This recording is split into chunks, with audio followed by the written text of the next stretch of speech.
a palavra, Tereza, nossa gratidão. Seu áudio está fechado.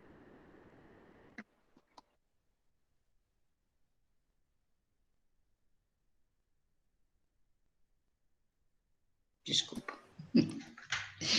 Bom, assim, com muito prazer mesmo, né, gente? Com muito prazer que eu tô aqui. Vocês não podem imaginar a satisfação, né, de falar nessa casa, uma casa assim, mais do que irmã, né? Essa casa é mais do que irmã, porque somos vizinhos ainda, né? Somos ainda, além de irmãos, somos vizinhos.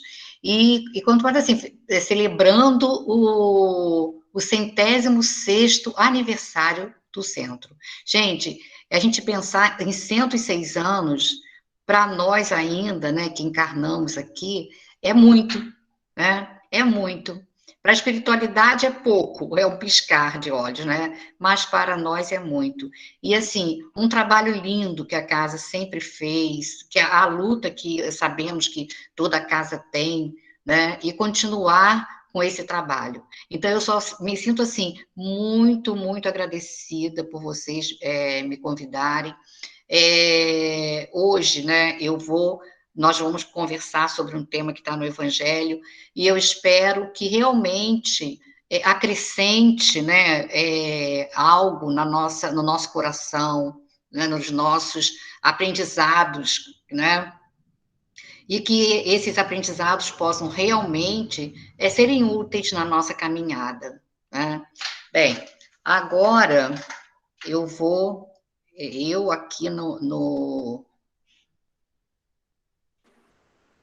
Lucimar, peraí. Qualquer coisa eu te falo.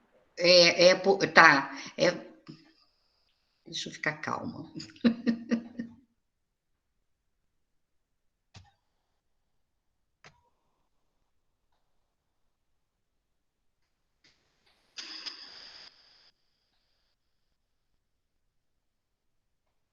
Tá indo. Sim, já entrou. Já entrou? Aí, eu ia colocar, Lucimar, para eu ficar vendo também, mas eu acho que eu nem vou colocar, vou deixar assim. Vocês estão vendo a tela inteira, não estão? Estamos, a tela inteira. Então tá. Então vamos ficar assim, que eu acho que fica melhor, né? Eu não vejo vocês, mas eu me sinto assim melhor do que ficar mexendo. Bem, reconciliar-se com os adversários, né? Como eu falei, é um tema, né? Um assunto que todos já ouviram falar e que está lá no Evangelho segundo o Espiritismo, né? Lá no capítulo 10, aqui, no capítulo 10, no versículo 5, né? Mudou, não mudou, Lucimar? Lucimar, vocês estão me ouvindo? Mudou sim. Tá. Mudou. Então é só para eu ficar tranquila. Então tá, então eu vou seguir. Obrigada. Então, lá no Evangelho, né, no capítulo 10 e versículo 5, está assim: reconcilia-te sem demora com o teu adversário enquanto estás a caminho com ele, para que não suceda que ele te entregue ao juiz e que o juiz te entregue ao seu ministro e sejas mandado para a cadeia. Em verdade te digo que não sairás de lá enquanto não pagares o último centil. Está em Mateus, né, capítulo 5, como eu falei, versículo 25 e 26. E é muito interessante quando a gente ouve essa passagem, né?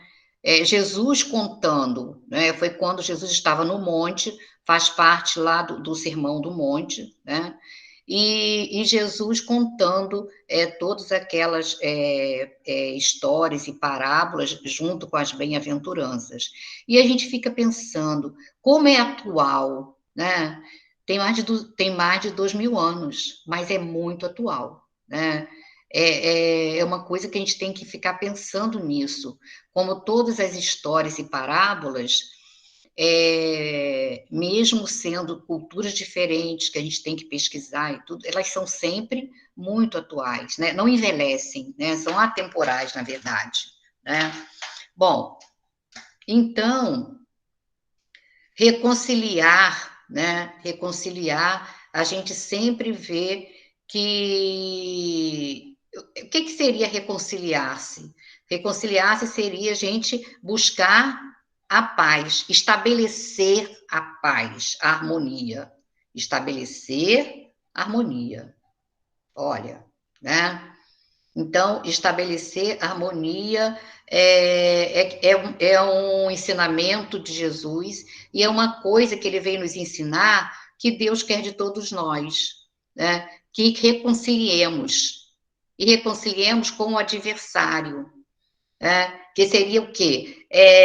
O que Deus espera? Que amemos, né? Todos, como a nós mesmos. Ame o teu próximo como a ti mesmo. Jesus veio ensinar porque é a vontade do Pai, né? E é interessante, né? Porque o adversário nem sempre é aquele que nem sempre é um desafeto. Olha que interessante isso. Mas é alguém que não concorda, que está do lado oposto da nossa opinião. A verdade é essa, né? E muitas vezes esse adversário pode se tornar um inimigo. Aí sim, né? O inimigo não, o inimigo é aquele que tenha mais hostilidade, né? Que aí vai acabar em ódio, vai acabar muito rancor, né? Então vamos ver aqui. Vamos estudando, né? Isso é um estudo, vamos estudando e vamos percebendo o que Jesus quis dizer em cada momento que ele fala, em cada partezinha, em cada frase que ele fala, o que ele quer de nós, né? Então, o que ele vem nos explicar? Reconcilia-te sem demora com o teu adversário enquanto estás a caminho. Ó, primeiro ele fala, reconcilia-te. Quando ele fala reconcilia-te, ele está dizendo, vai, né? Vai. Ele não está falando para o outro vir para eu me reconciliar, né? Ele fala, reconcilia-te. Então é aquilo assim, você vai ao encontro dele, né? Sem demora. E ele coloca bem isso, né? Quer dizer, sem demora é o mais depressa que você puder, o mais depressa possível. Então como se ele falasse assim, vai, faz as pazes com o seu irmão agora, enquanto você está a caminho com ele, tá? E assim, é bom a gente pensar que quando ele fala isso, é a oportunidade que ele está nos mostrando, né, de evoluir, de crescer, né? Então, você vai depressa e faz, porque aí vai ficar mais fácil você caminhar e evoluir. É isso que ele está nos mostrando, tá? Porque quanto mais tempo passa, mais difícil fica. Não sei se vocês já tiveram já passaram por isso, né? De assim, às vezes ficar se desentender, né? Se desentender com alguém, né? Ou no trabalho, ou entre amigos, às vezes, né? Se desentender. Logo, logo que você começa a conversar e faz as pazes, né? Fica mais fácil. Agora, se você vai deixando, fica cada vez mais difícil. Muito, muito mais difícil, né? Muitas vezes nós temos medo, né? Quantas vezes, por exemplo, a gente se desentende com alguém da família, aí fica afastado. E às vezes a gente até pensa em ir ao encontro, mas aí esse movimento, né? Esse movimento de volta assusta. Então nós temos medo. Muitas vezes nós não nos reconciliamos porque temos medo, né? Temos medo. E fica muito mais fácil enquanto a gente está aqui e ele também, né? O nosso adversário. Fica muito, muito mais fácil. Por quê? Né? Por que que fica mais fácil? O que pode acontecer para que não suceda que ele te entregue ao juiz? E aí a gente fala assim, ué, mas que juiz é esse? Eu tenho que me harmonizar, eu tenho que ir ao encontro dele, mas se eu não for, ele vai me entregar ao juiz? Que juiz é esse? Aí que vem, né? O juiz, que juiz? O juiz é a nossa consciência, né? E é interessante porque o juiz, esse juiz que é a nossa consciência, né? É que nos cobra. Esse juiz é que nos cobra. Está lá no Livro dos Espíritos, na questão 621, falando Kardec pergunta, mas onde está a lei de Deus? E aí os espíritos respondem que a lei de Deus está na nossa consciência. Então, todos nós temos e sabemos a lei de Deus. A gente sabe quando a gente está errando. Lá no fundo a gente sabe, né? Um está mais aflorado, sabe logo. Outros ainda demoram, está mais embutado, mas sabe que errou. Vai saber que errou, porque a consciência vai acusar, né? Então, a consciência cobra todos os desatinos que a gente faz, todas as bobagens que a gente faz, a consciência cobra. Coisas que a gente faz agora, a consciência cobra. Coisas que já fizemos no passado dessa encarnação, a consciência às vezes está cobrando agora, né? Porque às vezes nós éramos tão jovens, não ligava, não sabia. Aí agora a consciência vem e nos fala: ó, você fez isso. Ela cobra, né? Eu acho que assim, muitas pessoas já sentiram isso, né? Ou se algumas não sentiram, felizes que são, né? Muito felizes mesmo. Então, tá na hora da gente despertar para isso, né? Porque se a gente deixar depois, vai ficar muito doloroso, gente, mas muito doloroso.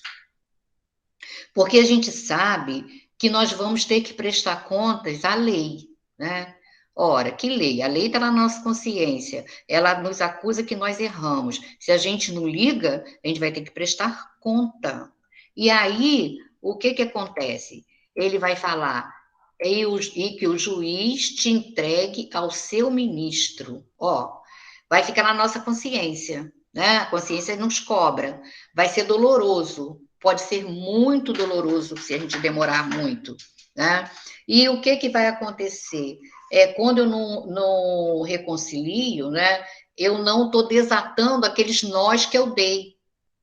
Então, como que eu quero me harmonizar? Como que eu quero encontrar a paz se eu mesma não consigo desatar os nós? Né? Se eu não desatar os nós, vai ficar muito difícil, porque eu vou ser submetido à lei de causa e efeito.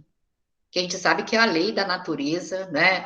É a lei para todos, é a lei do universo, né? É a lei divina, e a gente sabe que a lei divina, ela não muda, né? Ela é para todos e não muda. Não é para um nem para outro, dá um jeitinho aqui, não. Né? A lei do homem ainda dá um jeitinho. Essa lei não, a lei de Deus não. Então, o que vai acontecer? Nós vamos, né, ser submetidos à lei de causa e efeito. E teremos, às vezes, muitas dificuldades, mas muitas dificuldades para vencermos. E aí, a gente sabe que não estamos aqui para sempre, né? A gente volta à pátria espiritual, depois encarna. A gente está nesse encarna e desencarna para podermos aprender e evoluir, né? É a justiça de Deus. A reencarnação é a justiça de Deus. É um prêmio, porque ele é misericordioso e ele nos dá essa oportunidade, né? Então, nós sabemos que a morte também não nos livra dos nossos inimigos. Se continuamos vivos, os nossos inimigos também, né? Então, a morte não nos livra dos nossos inimigos, de jeito nenhum, né?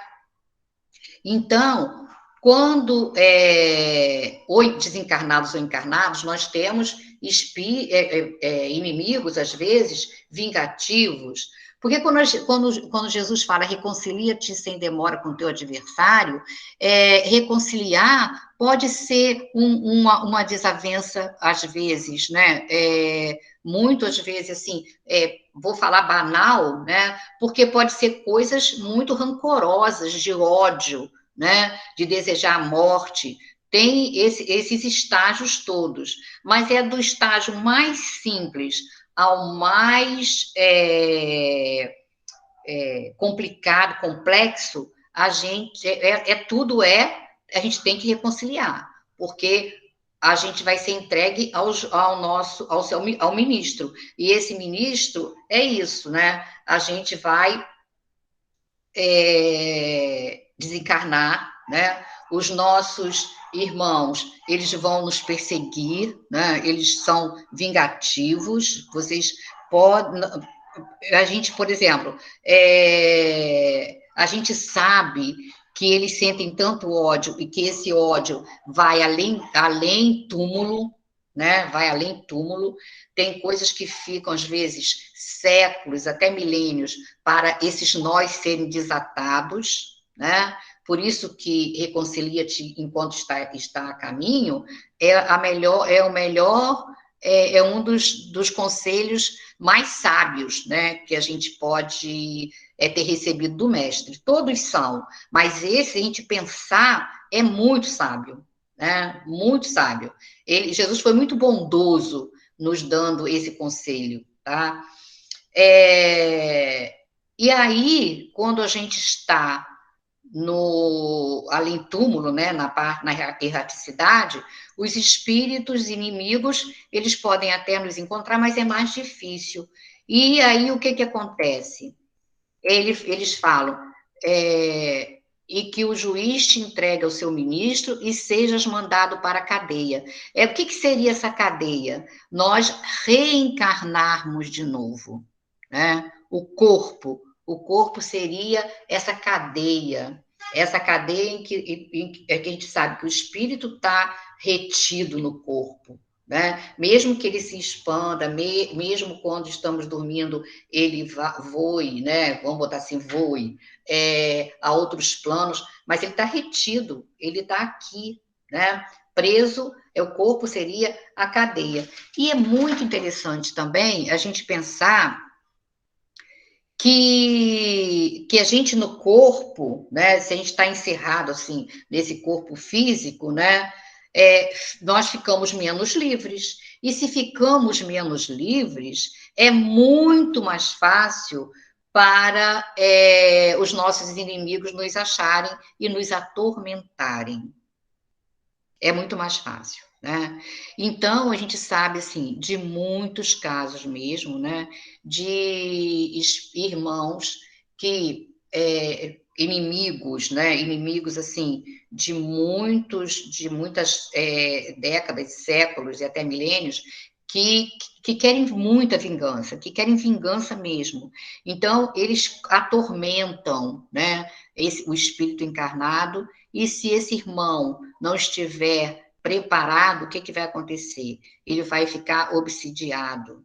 E às vezes é tão sério, o ódio é tão grande, que eles atormentam tanto que essa obsessão, eles querem destruir mesmo, né? Que essa obsessão chega a ser submissão até possessão, que é sério, é muito sério, né? Então, a gente não pode deixar que o rancor, que o ódio, que a mágoa, né, nos prenda, né? Nós temos que nos libertar disso. Então, essa cadeia, né, que é o corpo físico, nós temos que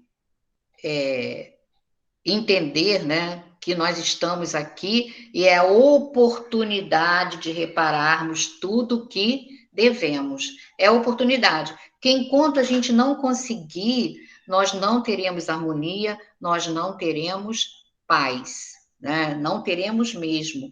Por isso que nós teremos que, ele fala, que em verdade te digo, que não sairás de lá enquanto não pagares o último centil. Então, nós ficaremos reencarnando, presos no corpo, né, que é uma cadeia, até a gente desatar todos os nós, até a gente conseguir a harmonia que precisamos, a paz que precisamos, essa harmonia com o nosso próximo, com o nosso irmão, né?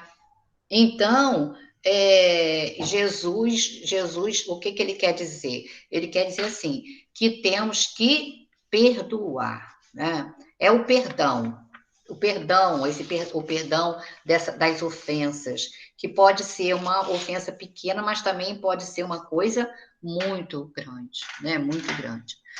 Pedro, né? Simão Pedro, né? Ele pede um conselho a Jesus. Ele pergunta a Jesus: como agir no futuro quando alguém lhe ferir e magoar, né? Então ele quer saber o que eu devo fazer, né? Quantas vezes eu perdoo o meu irmão? 7 vezes? Ele pergunta isso a Jesus, né?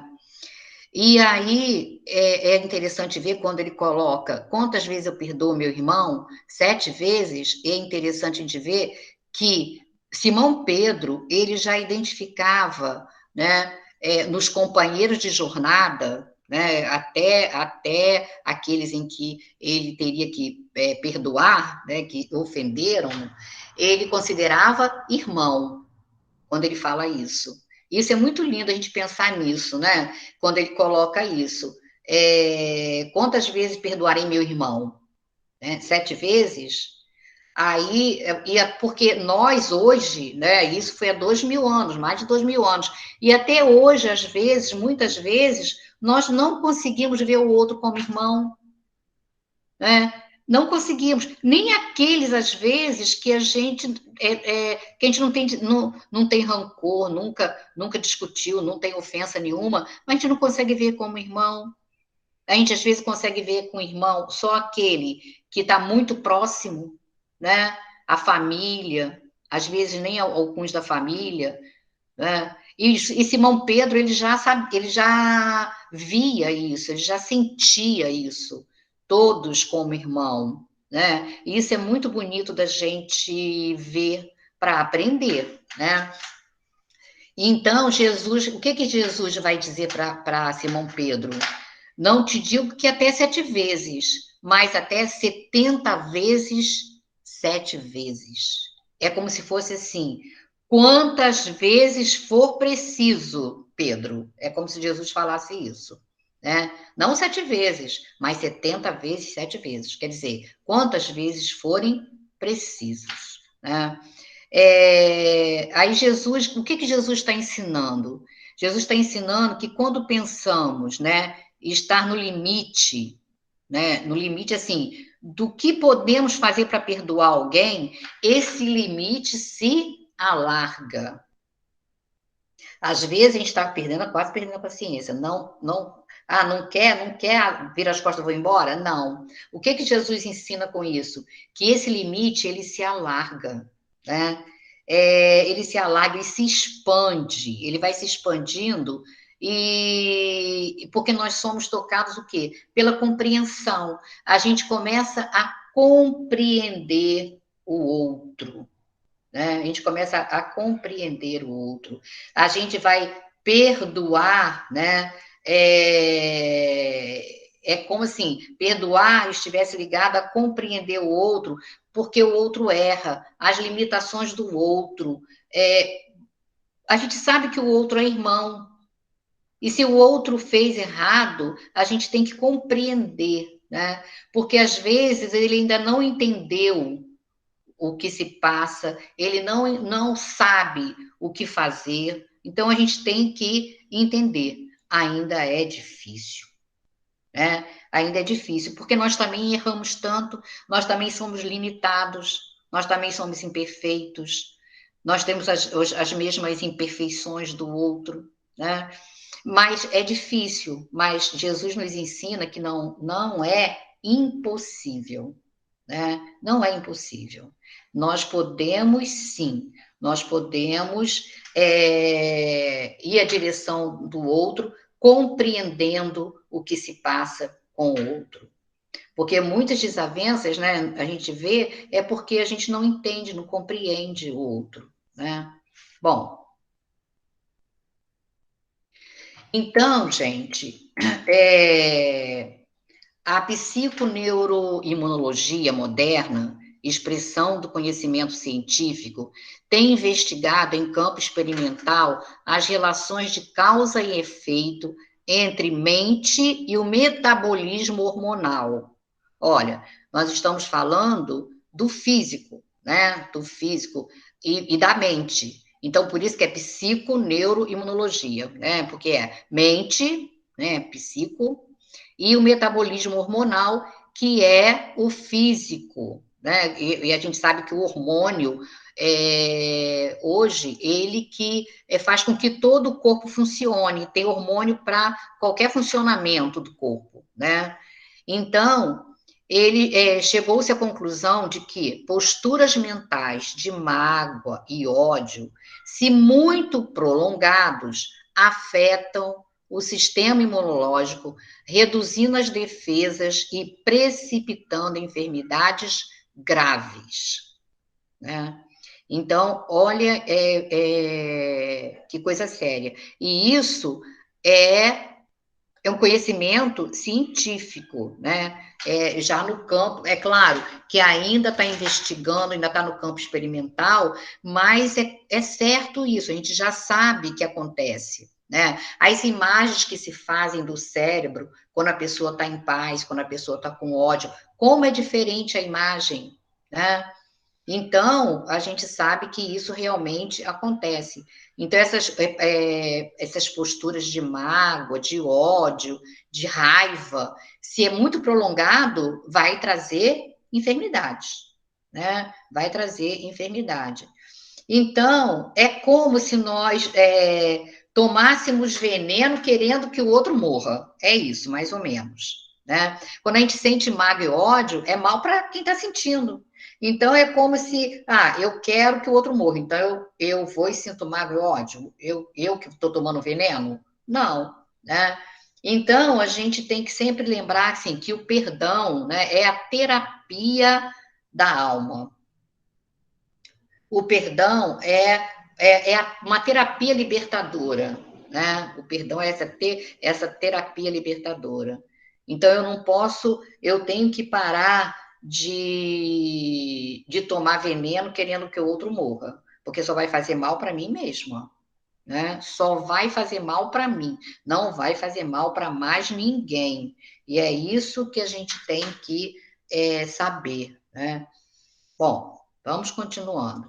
Então, aqui, a mágoa, rancor, ódio podem impregnar intensamente nosso perispírito com cargas energéticas desarmônicas, absorvidas em consequência da manutenção do ressentimento.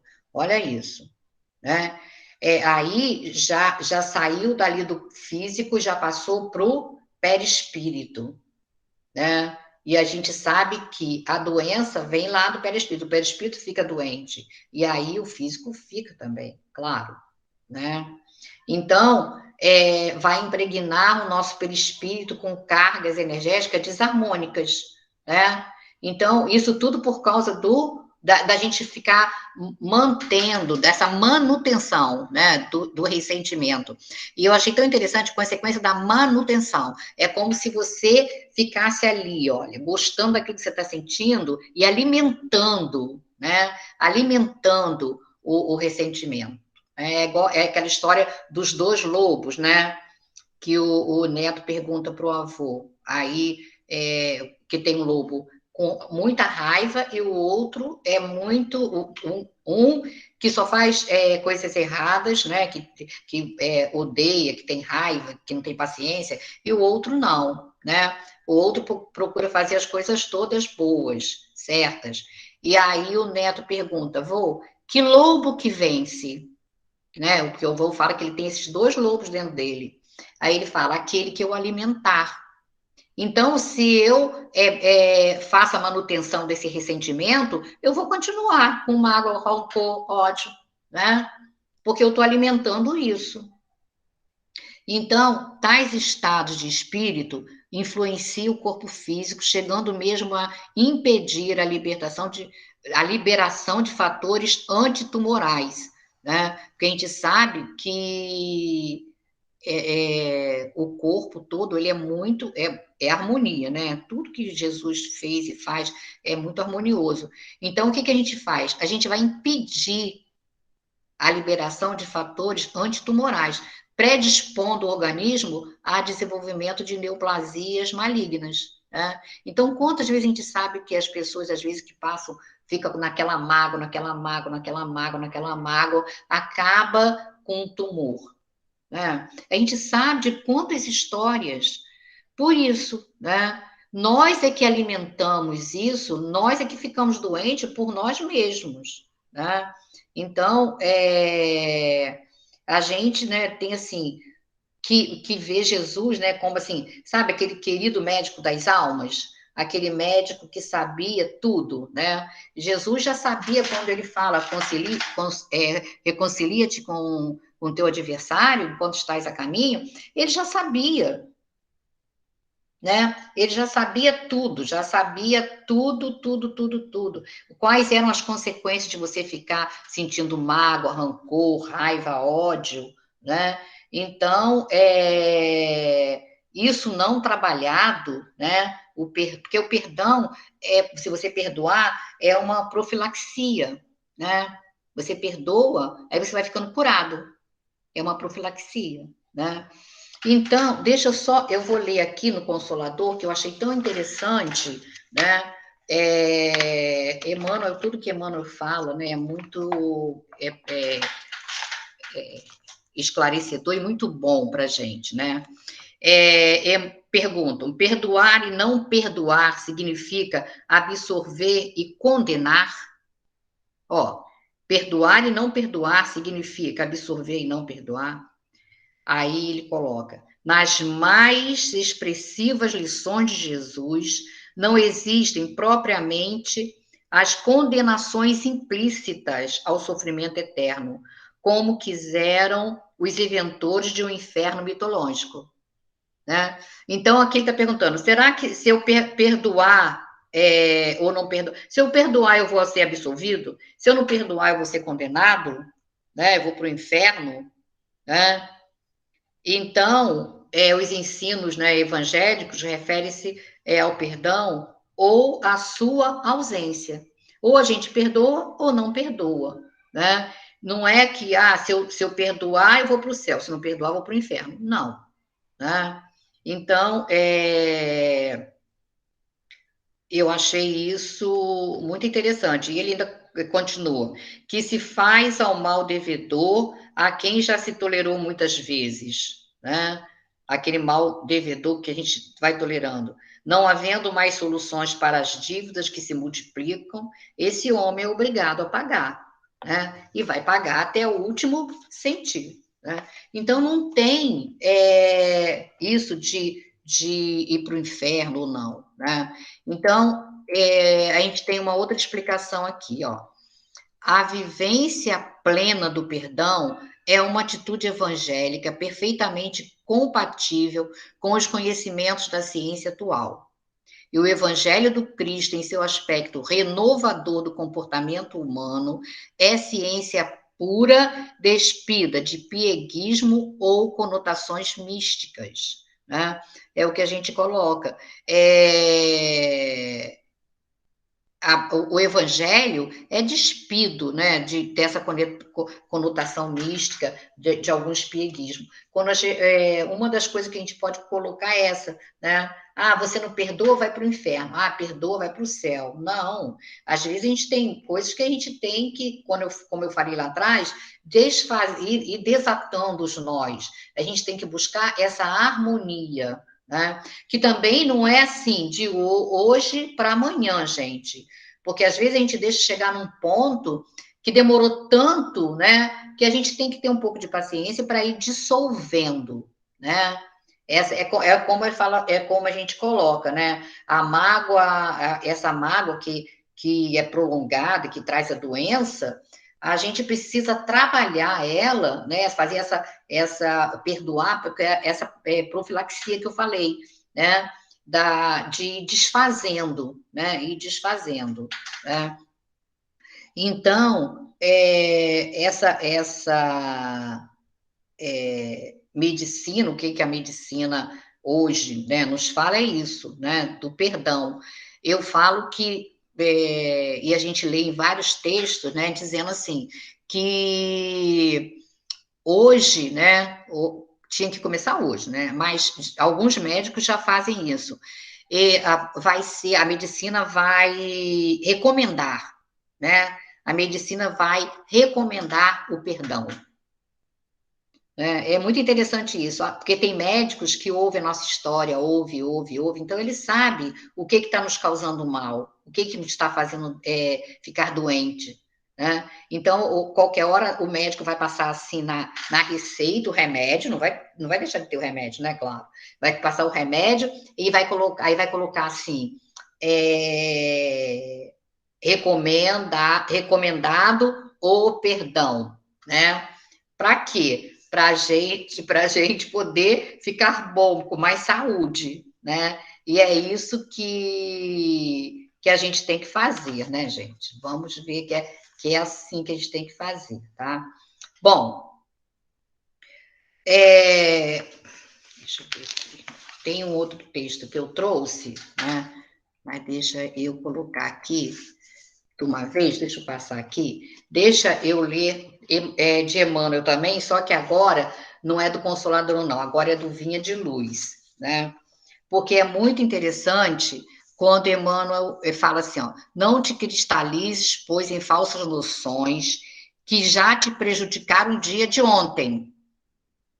A gente não tem que ficar se cristalizado ali naquilo, toda a vida naquilo, porque já me prejudicou ontem, por que eu vou deixar prejudicar hoje, amanhã, depois, né? Então, repara a estrutura dos teus raciocínios agora, ante as circunstâncias de que te rodeiam. Olha que inteligência isso, né? Emmanuel, ele nos fala isso, e isso é uma coisa que a gente tem que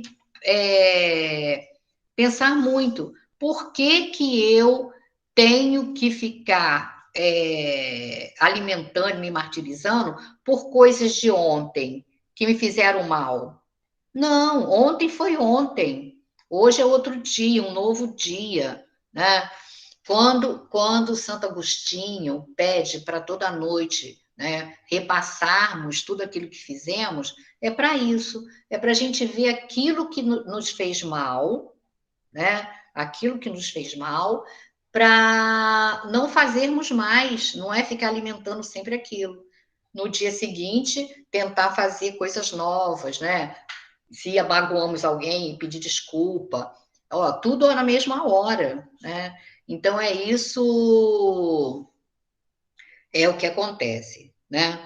Então, é interessante quando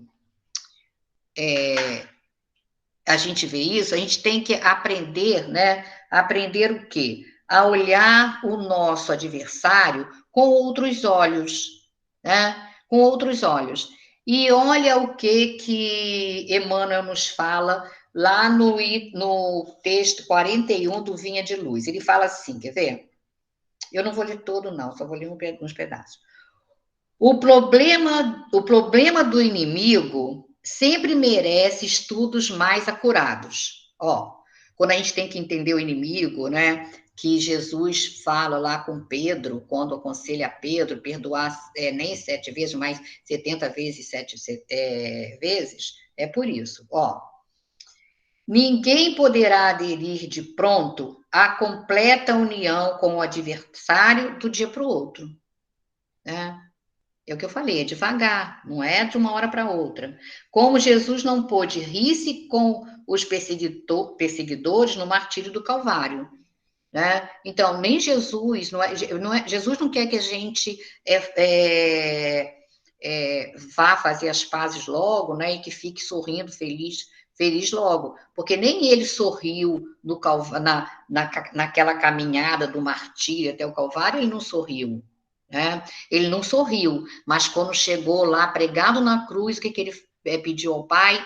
Perdoe-os, né? Eles não sabem o que fazem, né? Então, olha como que Jesus, mesmo na dor, né? Ele manda Deus nos perdoar. Então, a advertência do Senhor, conclamando-nos a amar os inimigos, reveste-se de profunda significação em todas as facetas pelas quais a examinemos, mobilizando os instrumentos de análise comum. Geralmente, somos devedores de altos benefícios a quantos nos perseguem e caluniam. Constitui os instrumentos que nos trabalham a individualidade. Olha que isso, eu achei isso magnífico, né? Compelindo-nos a renovação, as renovações de elevado alcance que raramente compreendemos nos instantes mais graves da experiência, né? O que ele quer dizer aqui quando ele fala? Constitui instrumentos que nos trabalham a individualidade, compelindo-nos à renovação de elevado alcance que raramente compreendemos nos instantes mais graves da experiência. O que ele quer nos dizer? Ele quer dizer que, realmente, os inimigos é que nos falam a verdade, gente, né? Os amigos, não, né? Então, são eles que nos indicam as fraquezas, as deficiências, as necessidades a serem atendidas na tarefa que estamos executando. Os amigos, em muitas ocasiões, são imprevidentes companheiros, portanto, contemporaneizam com o mal. Os adversários, porém, situam-nos com vigor. E é isso que a gente tem que ver e aprender também, né? Porque o inimigo, ele acaba sendo útil na nossa vida. Porque o adversário é aquele que vai nos falar a verdade, né? Porque o amigo não fala, né? O amigo é sempre o amigo, gente. O amigo não fala. O inimigo é que vai nos falar. E isso vai nos testar. O inimigo nos testa, na verdade, né?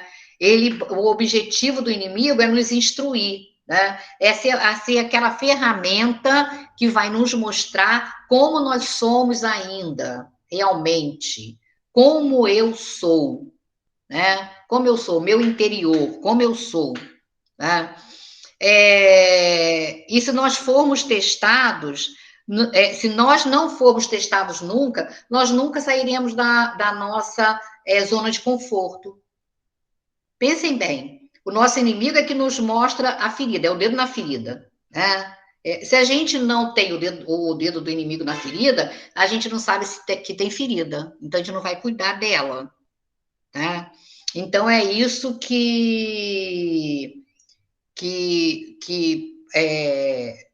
para isso que o inimigo é bom. Isso não quer dizer que a gente vai fazer inimigo, gente, de jeito nenhum, né? A gente tem que aprender a se harmonizar, a gente tem que aprender a ver onde nós estamos errando ainda. É isso que a gente tem que ver, né? Quando Jesus termina o Sermão do Monte, né? Maravilhoso, né? Maravilhoso o Sermão do Monte. Bartolomeu vai estar com ele porque ele queria procurar Jesus para perguntar, queria algumas explicações, algumas coisas que ele não havia entendido, né? Então ele pergunta para Jesus, né? Ele pergunta: qual o pior adversário do homem? Qual o pior adversário? Quando será travada essa batalha? Se é uma batalha que a gente tem que reconciliar com o inimigo, né? Que armas que eu devo usar? Tá?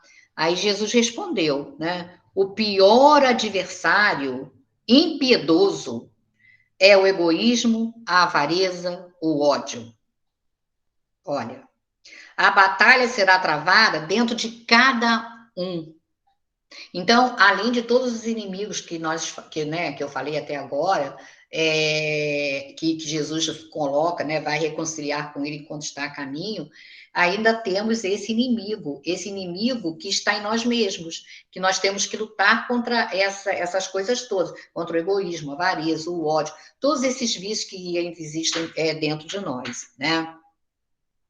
E ele coloca ainda, essa luta tem que ser com misericórdia. Olha que lindo, né? Nós não temos que ser cruéis com nós mesmos, nem com os outros, muito menos com nós mesmos, né? Então, nós temos que ter caridade com nós mesmos. Eu tenho que ter caridade comigo mesmo, vocês têm que ter caridade com vocês mesmos. Então, nós temos que ser misericordiosos para a gente poder travar essa luta, porque é a luta mais difícil. É essa luta que travamos com nós mesmos, né? E os adversários são sombras que nós temos que enfrentar, né? Todos esses adversários. E esses adversários interiores, esses que nós temos que combater, né, são os mais difíceis. São mais difíceis, porque eles são aquelas paixões, né? Aquelas paixões que enfrentamos. Então, como que eu posso mudar tudo isso em mim? Como? Como que eu posso mudar? Por isso que a gente tem que ter vontade e coragem, né? Porque, na verdade, né, é como se nós fôssemos tirando as máscaras, né? E tirar a máscara é difícil, né? Eu me escondo atrás delas. Então, eu vou tirando as máscaras. E aí, por que é difícil? Porque eu falo assim, mas eu não sou egoísta. Eu não sou egoísta. Eu não me vejo egoísta. O problema todo é esse. A gente não se vê impaciente. A gente não se vê avarento. A gente não se vê egoísta, avarento, nada. A gente não se vê. Por isso que a gente tem que ir tirando as máscaras. E isso é doloroso. Por isso que a gente tem que ter misericórdia com nós mesmos, né? Então, por isso que a gente não pode cristalizar essas noções que prejudicam, que já nos prejudicaram, né? Vamos deixar com que as coisas caminhem harmoniosamente, da melhor maneira possível, né? E já terminando, perguntaram a Gandhi, né, se ele perdoou todas as ofensas recebidas. Nós sabemos que Gandhi, né, foi assim, um homem pacífico. Ele conseguiu, com passividade, né, a libertação da Índia, né, que vivia sob o domínio inglês, né, da Inglaterra. Ele conseguiu sem uma arma, né? Então ele era pacífico. Então perguntaram a ele se ele perdoou todas as ofensas recebidas. Aí ele, olha a resposta: não tenho que perdoar a ninguém, porque nunca ninguém me ofendeu. Olha, quando que a gente vai chegar a esse ponto, né, de falar isso? Não tenho que perdoar ninguém, porque nunca ninguém me ofendeu. Então, para a gente entender isso, de acordo com as explicações de Huberto Holden, ele é o filósofo, educador e teólogo brasileiro, né, já desencarnou. E ele era de Santa Catarina. E ele dizia que o ego é ofensor e ofendido. Olha, então o eu lá dentro é ofensor e ofendido. Mas quando esse ego humano é substituído pelo o eu divino, não pode haver mais ofensor nem ofendido. Aí eu pergunto, gente, para a gente terminar e para ficar essa pergunta assim, para todos refletirem, né? Quando que esse ego, né? Esse ego aí, com letra maiúscula, vai ser substituído pelo eu divino, né? Então é uma pergunta que a gente tem que se fazer e tentar ir respondendo na nossa caminhada da melhor maneira possível, né? Então, deixa eu só colocar aqui da onde eu tirei o estudo, que foi do Evangelho, né, segundo o Espiritismo, o Livro dos Espíritos, Vinha de Luz e o Consolador, tá? Bom, deixa eu sair agora.